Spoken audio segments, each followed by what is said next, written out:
The movie starts with 3 young boys playing stick hockey on a street in Boston near the port. Their game came to an end when they lost all their hockey balls in a gutter drain.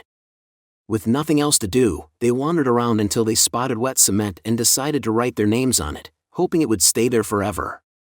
Jimmy Markham and Sean Devine finished first, but Dave Boyle was just starting when a car pulled up across the street. A policeman with handcuffs got out of it and scolded the boys for ruining municipal property. After this, the man picked on Dave Boyle and threatened to take him to the police station and call his mom. Boyle got thrown into the car, looking out the window at his friends. In the front seat, another man, quiet but with a big cross on his ring, looked back at Boyle with a disturbing glance. Meanwhile, Jimmy and Sean went back to their homes. After some time, when Dave did not return home, his parents got worried for him and filed a missing complaint.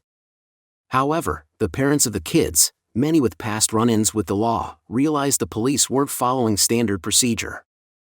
They quickly organized a search for David. For days passed with no news until David managed to escape from the basement of an abandoned house where he was kept captive and made a run for home. Now, 25 years later, all 3 boys are grown men. They haven't been close since the tragic events of that day.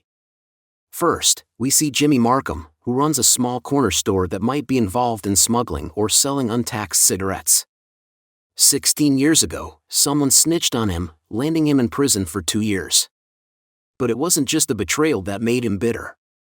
His first wife died while he was behind bars, leaving him unable to comfort her. Now covered in tattoos from his time in prison, he's remarried to Annabeth, who has given him 2 more daughters. The oldest, Katie, now 19, is his favorite. Therefore, Annabeth has to remind him to pay attention to their younger daughters too, especially the 11-year-old, who's preparing for her first communion at church tomorrow. Katie enters the mart to tell her dad that she is going out with her friends for the evening and won't be home until late. She runs back out to her car, and her boyfriend Brendan surprises her by rising up from the floor of the back seat where he is hiding. They kiss and promise to meet each other later. Some days pass, and Brendan comes into the mini-mart on Sunday morning with his younger brother, a deaf mute. They converse animatedly by signing. Brendan is surprised not to find Katie working there, and he asks for her, but Jimmy curtly dismisses him despite his friendly nature. A mini-mart employee asks Jimmy what he has against Brendan, who seems like a nice kid. Jimmy refuses to talk about it, but it is obvious that there is a history of bad blood there for some unknown reason. Next, we see Dave Boyle living in the same old neighborhood near the Markham house. He's married to Celeste, Annabeth's cousin, who loves her dearly but worries about her frequent mood swings and bouts of depression. She always looks nervous, like she's living next to a ticking time bomb, never knowing when it might go off. They have a young son, and one of Dave's simple joys is playing stickball with him in their backyard. In addition, Celeste is also related to Jimmy through 2 tough guys, Val and Nick Savage, so they're all considered family. However, Dave's job isn't clear, and the same goes for the Savage brothers. They all see Jimmy as a sort of godfather figure and are ready to help him whenever needed. As Saturday night passes and Sunday morning dawns, Jimmy wakes up at home. It's the morning of his middle daughter's first communion. He checks Katie's room to make sure she's gone to work at the store, but he's disturbed to find her bed untouched. When he asks the assistant at the mart about Katie, he learns that she's missed work, leaving him overwhelmed with the post-church rush. Jimmy begins looking for her everywhere, and his worry escalates to fear and dread when Katie's car is found abandoned at Penn Park, a nearby playground. He rushes toward the car, and as soon as he looks inside, bloodstains are discovered inside the car, but Katie is nowhere to be seen. The police are called immediately, and they seal off the area. Soon, local news stations arrive, and Katie's disappearance becomes a headline. Meanwhile, we see Sean Devine, the 3rd member of the trio, who has distanced himself the most from their troubled past. He's now a homicide detective working in the Mystic River area with his partner, Whitey Powers. Sean's personal life is strained.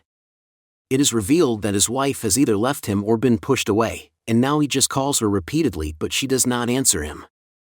Despite the damage, Sean still loves her and holds on to hope for reconciliation. Sean and Whitey are called to handle Katie's case. The police search eventually leads to the discovery of Katie's body, partially buried in the park. Seeing her daughter murdered, Jimmy is overcome with rage. He gets out of control, needing to be restrained by several officers. Later, he insists on seeing Katie's body in the morgue when he brings a dress for her funeral. He gazes silently at her, her face and hair beautifully made up, longing to hug and kiss her, but knowing it's too late. Meanwhile, Dave finds himself in a tough spot.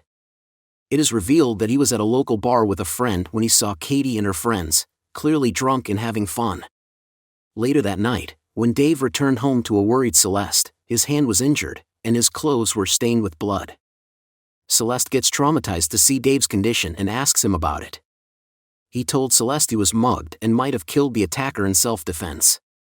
He explains that he was drunk, therefore he does not remember much about the incident.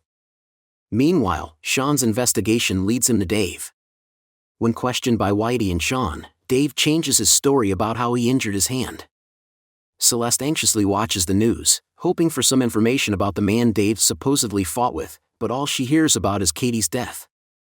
She loves Dave but struggles to ignore the connection between his suspicious behavior and Katie's murder, both happening on the same night. Meanwhile, Whitey isn't fooled by Dave's story and sees his injured hand as a potential link to Katie's murder, especially since Dave was one of the last people to see her alive. However, Sean remains steadfast in his belief in Dave's innocence, trusting his knowledge of his friend's character. However, a breakthrough occurs when a computer check connects a bullet found in a car seat to a past liquor store robbery. The gun used in the robbery belonged to Brendan Harris's father, although he had disappeared over a decade ago, casting doubt on the connection that Whitey expresses his suspicions that Sean's personal connections to those involved in the case might be clouding his judgment, but Sean dismisses this concern. Meanwhile, Jimmy sends the Savage brothers to investigate potential suspects, intensifying the pressure on Sean and Whitey to find the real killer before Jimmy takes matters into his own hands. The detectives methodically investigate Dave and Brendan Harris, earning recognition from the Savages for their thoroughness. At the Harris home, Brendan is questioned about his relationship with Katie. It becomes clear to the detectives that Brendan genuinely loves Katie and is innocent of her murder. They discover items related to Las Vegas in Katie's purse, revealing her plan to elope with Brendan the next day. This realization hits Jimmy hard, as he had sensed something off in Katie's demeanor the night before, interpreting her farewell as more of a goodbye than a simple goodnight. Throughout the interview at the Harris home, Brendan's mother lurks in the background anxiously. Her husband had abandoned her 14 years ago, leaving her with a deep resentment towards love and law enforcement alike, given his own criminal past. Interestingly, Brendan still believes his father is alive, as his mother receives a monthly $500 check from a post office in Brooklyn. Sean and Whitey delve into Brendan's father's history in an attempt to trace the missing gun.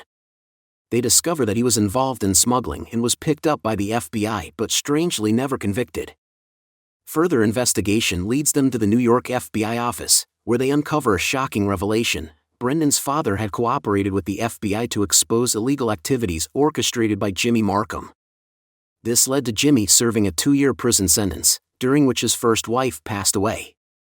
However, Brendan's father vanished immediately after Jimmy's release, leaving only the monthly checks to Mrs. Harris as evidence of his existence. Despite this, Jimmy harbors a deep-seated hatred towards Brendan, adding to the mystery. Their investigation takes them to the liquor store, still owned by the same man from years ago. During the robbery, a bullet had been fired and lodged in the wall, later retrieved as evidence. Remarkably, the markings on this bullet matched those found in Katie's car seat, further connecting the dots in the case. The elderly liquor store owner reveals to the detectives that he recognized the robber, Brendan's father, who had returned weeks later with a smirk that seemed to taunt him. However, without solid evidence, convicting him would be impossible. Now, the whereabouts of the gun become crucial to the case. The investigation takes a dramatic turn when Dave's car, with bloodstains matching both his and Katie's blood types, is found. Sean and Whitey confront Celeste with this damning evidence, hoping to break her loyalty to her husband. Though Celeste maintains Dave's innocence, she begins to feel some doubts in her heart. On top of this, Dave's odd comments about Katie to Celeste and Jimmy further unsettle everyone. Later, the Savage brothers inform Jimmy that blood matching Katie's type was found in Dave's car trunk, solidifying Jimmy's conviction of Dave's guilt, despite discrepancies in the crime scene evidence. After this, Jimmy decides to meet Celeste and investigate things on his own. Unconvinced by the facts, but driven by emotion, Jimmy confronts Celeste, who, under pressure, admits to suspecting Dave. After hearing this from Celeste herself, Jimmy orders the Savage brothers to find Dave and follow the procedure. The following day, the Savages lure Dave into their car for a drink, leading him to a desolate waterfront bar. As soon as they reach there, Jimmy joins them, and though their interactions seem friendly on the surface, we know Jimmy is planning something for Dave. After drinking for a while, Dave reaches his breaking point and excuses himself to vomit by the riverbank. As soon as Dave leaves the bar, Jimmy follows him to the riverbank. Dave finds it a little awkward and his expressions prove it. Jimmy now decides to confront Dave. He reveals that this is where he killed Harris years before for falsely accusing him. After this, he threatens to do the same to Dave if he's guilty of Katie's murder. However, Dave insists he's innocent, explaining the blood in his trunk by claiming he stumbled upon a pedophile raping a child and attacked the perpetrator in a drunken rage. However, Jimmy seems unconvinced by his weak explanation and has the Savage brothers beat Dave further, demanding the truth. In a desperate bid to save his life, Dave falsely confesses to Katie's murder. As soon as Jimmy hears this, he loses himself and then fatally wounds him, stabbing him in the stomach and shooting him as he lies nearly unconscious on the ground. Meanwhile, Sean and Whitey continue their search for the missing Harris gun. After confronting Brendan with the news that his father's gun was used in Katie's murder, Brendan returns home to find the gun missing. Realizing his deaf-mute brother must be involved, Brendan confronts him. Now, the movie takes a dark turn. His brother confesses to accidentally killing Katie in an attempt to scare her, leading to a violent struggle between them. This shocks Brendan because nobody thought a deaf-mute person could have done something like this. As Brendan's brother pulls out the gun, Sean and Whitey rush in, managing to disarm him before anyone is hurt.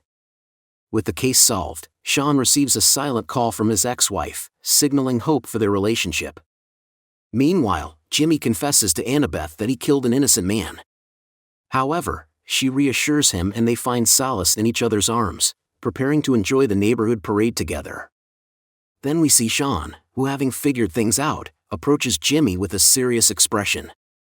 He asks him about Dave and tells him that they have found a body behind the bar and they need to talk to Jimmy about it. As soon as Jimmy hears about Dave, he raises his hands in a gesture of innocence and tells him that he is not involved in it.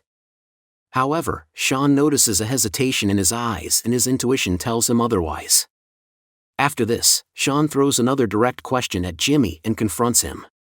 He asks Jimmy if he is going to start sending $500 to Dave's wife Celeste Boyle every month now. Sean's question shocks Jimmy and he remains silent. He realizes that Sean is caught onto this involvement with Dave's death. The scene shifts and we see the parade. As the parade passes by with all its fanfare and excitement, the Markham family gathers on their front stoop. As they all stand together, the absence of one beloved daughter casts a shadow over the festivities. Across the street, we see Sean sitting with his wife and child, and a glimmer of hope shines in his eyes as they enjoy the spectacle. With a playful gesture, Sean mimics a gun and exchanges a knowing look with Jimmy, who responds with a small, enigmatic smile. Amidst the celebration, the young Boyle child appears uneasy and out of place on a float with his teammates. Meanwhile, Celeste wanders the street, as she searches for her missing husband. Her desperation is quite obvious on her face and each passing moment brings a sinking realization that her efforts may be in vain. She grapples with the weight of guilt, knowing that her actions may have sealed Dave's fate. In the quiet moments between the cheers and the music, Celeste reflects on the harsh reality of their neighborhood, where justice is often meted out in the streets. She bears the burden of regret, wishing she had kept silent for just a little longer. If only she had spared Dave from the consequences of her doubt and suspicion. Remember to subscribe and turn on notifications, so you can watch more movies like this. Thanks for watching.